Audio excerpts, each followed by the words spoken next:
ಇನ್ನು ಕೇರಳದ ಅಯ್ಯಪ್ಪ ಸ್ವಾಮಿ ದೇವಸ್ಥಾನದಲ್ಲಿ ಚಿನ್ನ ಕಳ್ಳತನ ಆಗಿತ್ತು. ಅವರು ಅರೆಸ್ಟ್ ಆಗಿದ್ದಾರೆ. ಆದರೆ ಈಗ ಬಳ್ಳಾರಿಯಲ್ಲಿರುವಂಥ ಒಬ್ಬ ಚಿನ್ನದ ವ್ಯಾಪಾರಿಯನ್ನು ಅರೆಸ್ಟ್ ಮಾಡಲಾಗಿದೆ. ಅಯ್ಯೋ, ಕೇರಳದಲ್ಲಿರುವಂಥ ಶಬರಿಮಲೆಯಲ್ಲಿರುವಂಥ ಅಯ್ಯಪ್ಪ ಸ್ವಾಮಿ ದೇವಾಲಯದ ಚಿನ್ನ ಕಳುವಿಗೂ ಬಳ್ಳಾರಿಗೂ ಏನು ಲಿಂಕು? ಬಹಳ ಇಂಟ್ರೆಸ್ಟಿಂಗ್ ಆಗಿದೆ. ಈ ಸ್ಟೋರಿ ನೋಡಿ. ಶಬರಿಮಲೆಯಲ್ಲಿ 4.5 ಕೆಜಿ ಚಿನ್ನ ಕಳ್ಳತನ ಕೇಸ್. ಬಳ್ಳಾರಿಯ ಚಿನ್ನದ ವ್ಯಾಪಾರಿ ಗೋವರ್ಧನ್ ಅರೆಸ್ಟ್. ಹೈಕೋರ್ಟ್ ತರಾಟೆ ಬೆನ್ನಲ್ಲೇ ಎಸ್ಐಟಿ ತನಿಖೆ ಚುರುಕು. ಕೇರಳದ ಅಯ್ಯಪ್ಪ ಸ್ವಾಮಿ ದೇಗುಲದಲ್ಲಿ 4.5 ಕೆಜಿ ಚಿನ್ನ ಕಳವು ಪ್ರಕರಣಕ್ಕೆ ಸಂಬಂಧಪಟ್ಟಂತೆ ಬಳ್ಳಾರಿಯ ಚಿನ್ನದ ವ್ಯಾಪಾರಿ ಗೋವರ್ಧನ್ ರನ್ನ ಕೇರಳದ ಎಸ್ಐಟಿ ತಂಡ ಬಂಧಿಸಿದೆ. ಕೇರಳ ಎಸ್ಐಟಿ ನೋಟಿಸ್ ಕೊಟ್ಟು ನಿನ್ನೆ ವಿಚಾರಣೆ ಕರೆದಿತ್ತು. ವಿಚಾರಣೆ ಬಳಿಕ ಗೋವರ್ಧನ್ ಅವರನ್ನ ಬಂಧಿಸಿದೆ. ಈ ಹಿಂದೆ ಬಳ್ಳಾರಿಯ ರೊದ್ದಂ ಜ್ಯುವೆಲರ್ಸ್ನ ಮಾಲೀಕ ಗೋವರ್ಧನ್ ಮನೆ ಹಾಗೂ ಶಾಪ್ ಮೇಲೆ ಕೇರಳದ ಎಸ್ಐಟಿ ಟೀಮ್ ದಾಳಿ ಮಾಡಿತ್ತು. ದಾಳಿ ವೇಳೆ ಗೋವರ್ಧನ್ ಖರೀದಿಸಿದ 475 ಗ್ರಾಂ ಚಿನ್ನವನ್ನು ವಶಕ್ಕೆ ಪಡೆದು ವಿಚಾರಣೆಗೆ ಹಾಜರಾಗುವಂತೆ ನೋಟಿಸ್ ಕೊಟ್ಟು ಹೋಗಿದ್ರು.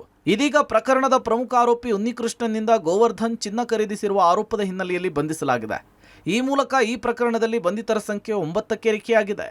ಕೇರಳದ ಶಬರಿಮಲೆ ಅಯ್ಯಪ್ಪ ಸ್ವಾಮಿ ದೇಗುಲದಲ್ಲಿ 4.5 ಕೆಜಿ ಚಿನ್ನ ಕಳ್ಳತನ ಪ್ರಕರಣಕ್ಕೆ ಸಂಬಂಧಪಟ್ಟಂತೆ ಇದೀಗ ಕೇರಳದ ಎಸ್ಐಟಿ ತಂಡದಿಂದ ಬಳ್ಳಾರಿಯ ರೊದ್ದಮ್ಮ ಜ್ಯುವೆಲರಿ ಮಾಲೀಕ ಗೋವರ್ಧನ್ ಅವರನ್ನ ಬಂಧಿಸಿದ್ದಾರೆ. ಅಂದರೆ ನಿನ್ನೆ ವಿಚಾರಣೆಗೆ ಕರೆಸಿದಂಥ ಕೇರಳದ ಎಸ್ಐಟಿ ತಂಡದಿಂದ ಗೋವರ್ಧನ್ ಅವರನ್ನ ಈಗಾಗಲೇ ವಶಕ್ಕೆ ಪಡೆದಿರುವಂಥದ್ದು. ಈ ಮೂಲಕ ಕೇರಳದ ಶಬರಿಮಲೆ ಅಯ್ಯಪ್ಪ ಸ್ವಾಮಿ ದೇಗುಲದಲ್ಲಿ ಕಳ್ಳತನವಾಗಿದ್ದಂಥ 4.5 ಕೆಜಿ ಚಿನ್ನ ಪ್ರಕರಣದಲ್ಲಿ ಇದೀಗ ಬಂಧಿತರ ಸಂಖ್ಯೆ 9ಕ್ಕೆ ಏರಿರುವಂಥದ್ದು. ನಾನೀಗ ಗೋವರ್ಧನ್ ಅವರಿಗೆ ಸೇರುವಂಥ ರೊದ್ದಮ್ ಜ್ಯುವೆಲರಿಯ ಮುಂಭಾಗದಲ್ಲಿರುವಂಥದ್ದು. ಇದೇ ಒಂದು ರೊದ್ದಮ್ ಜ್ಯುವೆಲರಿಗೆ 2 ತಿಂಗಳ ಹಿಂದಷ್ಟೇ ಕೇರಳದ ಎಸ್ಐಟಿ ತಂಡ ದಾಳಿಯನ್ನು ಮಾಡಿತ್ತು. ದಾಳಿ ಮಾಡಿದ ನಂತರದಲ್ಲಿ ಈ ಒಂದು ಗೋವರ್ಧನ್ ಅವರು ಅಲ್ಲಿಂದ ಖರೀದಿ ಮಾಡಿದಂಥ ಒಟ್ಟು 475 ಗ್ರಾಂ ಚಿನ್ನವನ್ನು ಕೂಡ ವಶಕ್ಕೆ ಪಡಿಸ್ಕೊಂಡಿದ್ರು. ಅದಾದಮೇಲೆ ಈ ಒಂದು ತನಿಖೆಯನ್ನು ಕೂಡ ಕೇರಳದ ಎಸ್ಐಟಿ ತಂಡ ಸಾಕಷ್ಟು ತೀವ್ರತರವಾಗಿ ನಡೆಸಿತ್ತು. ಅದ್ರ ಜೊತೆಗೆ ಯಾವಾಗ ಅಗತ್ಯವಿರುತ್ತೋ ಆಗ ನೀವು ಬಂದು ವಿಚಾರಣೆಗೆ ಸಹಕರಿಸಬೇಕು ಅನ್ನುವಂಥ ಒಂದು ನೋಟಿಸನ್ನು ಕೂಡ ಕೊಟ್ಟು ಹೋಗಲಾಗಿತ್ತು. ಹೀಗಾಗಿ ನಿನ್ನೆ ವಿಚಾರಣೆಗೆ ಹೋಗಿದ್ದಂಥ ಸಂದರ್ಭದಲ್ಲಿ ಏನು ರೊದ್ದಮ್ ಜ್ಯುವೆಲರಿ ಮಾಲೀಕ ಗೋವರ್ಧನ್ ಅವ್ರನ್ನ ಕೇರಳದ ಎಸ್ಐಟಿ ತಂಡದಿಂದ ಇದೀಗ ಬಂಧನ ಮಾಡಿರುವಂಥದ್ದು. ಯಾಕಂದರೆ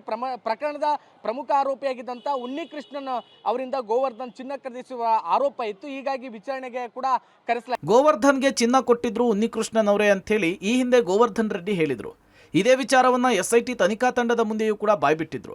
2019ರಲ್ಲಿ ಗೋವರ್ಧನ್ ಅವರಿಗೆ ಪ್ರಮುಖ ಆರೋಪಿ ಉನ್ನಿಕೃಷ್ಣನ್ ಪರಿಚಯವಾಗಿತ್ತು. ಆಗ ಅಯ್ಯಪ್ಪ ಸ್ವಾಮಿ ದೇಗುಲದ ಬಾಗಿಲು ಶಿಥಿಲವಾಗಿದೆ, ದೇವಸ್ಥಾನದ ಒಳಗೆ ಸರ್ಪಗಳು ಹೋಗ್ತಾ ಇವೆ ಅಂತ ಹೇಳಿದ್ನಂತೆ. 2019ರಲ್ಲಿ ಕೇರಳದಲ್ಲಿ ಕಟ್ಟಿಗೆ ಖರೀದಿ ಮಾಡಿ ಬೆಂಗಳೂರಿನ ಶ್ರೀರಾಂಪುರದಲ್ಲಿ ಬಾಗಿಲು ನಿರ್ಮಾಣ ಮಾಡಿದ್ವಿ. ಅಲ್ಲಿಂದ ಬಳ್ಳಾರಿಗೆ ಕಟ್ಟಿಗೆ ಬಾಗಿಲನ್ನು ತಂದು ಅದಕ್ಕೆ ಚಿನ್ನದ ಲೇಪನ ಮಾಡಿ ಕೊಟ್ಟಿದ್ವಿ. ಆಗಿನಿಂದ ತಮಗೆ ಉನ್ನಿಕೃಷ್ಣ ಪರಿಚಯ ಇದ್ದ. ಆದರೆ ಈಗ ದ್ವಾರಪಾಲಕದ ಬಗ್ಗೆ 4 ಕೆಜಿ ಚಿನ್ನ ಕಡಿಮೆ ತೂಕ ಬಂದಿರುವ ಬಗ್ಗೆ ಮಾಹಿತಿ ಇಲ್ಲ ಅಂಥೇಳಿ ಗೋವರ್ಧನ್ ಹೇಳಿದರು. 476 ಗ್ರಾಂ ಚಿನ್ನವನ್ನು ಕದ್ದಂತಹ ಆರೋಪ ನನ್ನ ಮೇಲಿದೆ, ತನಿಖೆಗೆ ನಾನು ಸಹಕರಿಸ್ತೇನೆ ಅಂಥೇಳಿ ಗೋವರ್ಧನ್ ತಿಳಿಸಿದರು. ಬಾಗಿಲು ಮೇನ್ ಬಾಗಿಲು ಶ್ರೀಕೋವಿಲ್ ಬಾಗಿಲಿದೆಯಲ್ಲ, ಆ ಬಾಗಿಲು ಪ್ರಾಬ್ಲಮ್ ಇದೆ, ಅಲ್ಲಿ ಗ್ಯಾಪ್ ಬರ್ತಾ ಇದೆ, ಹಳೆ ಬಾಗಿಲಾಗಿರೋದ್ರಿಂದ ಪ್ರಾಬ್ಲಮ್ ಬರ್ತಾ ಇದೆ, ಸರ್ಪಗಳು ಇಲಿ ಎಲ್ಲ ಹೋಗ್ತಾ ಇದೆ ಅಂತೇಳಿ ಅಲ್ಲಿ ಇರೋ ತಂತ್ರಿಗಳು ಮೇಲ್ಶಾಂತಿಗಳು ಮತ್ತು ಅಲ್ಲಿ ಟೆಂಪಲ್ ಬೋರ್ಡ್ ಅವರು ನಿರ್ಧಾರ ಮಾಡಿದ್ದಾರೆ. ಅದನ್ನು ಬಾಗಿಲು ಹೊಸದು ಮಾಡಿ ಫಿಕ್ಸ್ ಮಾಡ್ಬೇಕನ್ನೋ ವಿಚಾರ ಬಂದವಾಗ ನನಗೆ ಉನ್ನಿಕೃಷ್ಣನ್ ಪೊಟ್ಟಿ ಅವ್ರ ಕಡೆಯಿಂದ ಒಂದು ಅವಕಾಶ ಬಂತು. ಅವಕಾಶ ಏನು ಬಂತಂದರೆ, ಸ್ವಾಮಿ ನಿಮಗೆ ಇದು ಹೊಸ ಬಾಗಿಲು ಶಬರಿಮಲೆದು ಮಾಡೋದಿದೆ, ನಿಮಗೇನಾದ್ರು ಅವಕಾಶ ಇದ್ದರೆ ನಿಮ್ಮ ಕಡೆಯಿಂದ ಡೊನೇಷನ್ ಮಾಡೋಕ್ಕಾಗುತ್ತಾ ಅಂತ ಕೇಳಿದ್ರು. ಹಂಗಾಗಿ ನಾನು ಅದನ್ನು ಡೊನೇಷನ್ ಮಾಡೋಕ್ಕೆ ಅದು ನನ್ನ ಒಂದು ಭಾಗ್ಯ ಅಂತ ತಿಳ್ಕೊಂಡು, ನಮ್ಮ ಜೀವನದಲ್ಲಿ ಅದೃಷ್ಟ ಅಂತ ತಿಳ್ಕೊಂಡು ಮಾಡಿದೆ.